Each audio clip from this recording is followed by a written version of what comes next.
I will do everything that I can, as long as I'm President of the United States, to remind the American people that we are one nation under God. And we may call that God different names, but we remain one nation.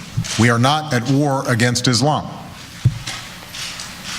We're at war against terrorist organizations that have distorted Islam or falsely used the banner of Islam to engage in their destructive acts.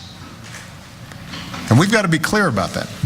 We've got to be clear about that, because if we're going to successfully reduce the terrorist threat, then we need all the allies we can get.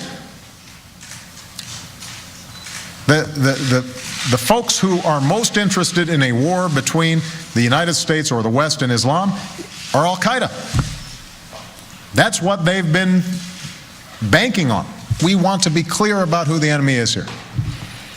It's a handful, a tiny minority of people who are engaging in horrific acts and have killed Muslims more than anybody else. The other reason it's important for us to remember that is because we've got millions of Muslim Americans, our fellow citizens in this country. They're going to school with our kids. They're our neighbors. They're our friends. They're our co-workers.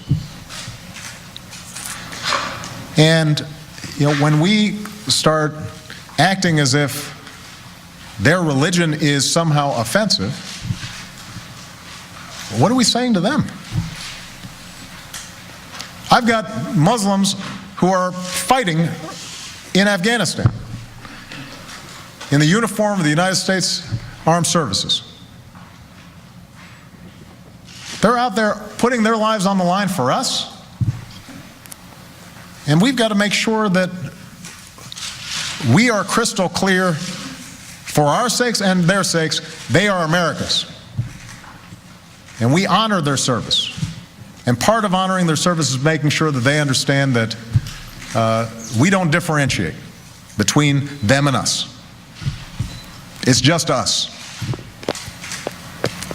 And that is a principle that I think is going to be very important for us to sustain, and I think tomorrow is an excellent time for us to reflect on that. Thank you very much, everybody. And love.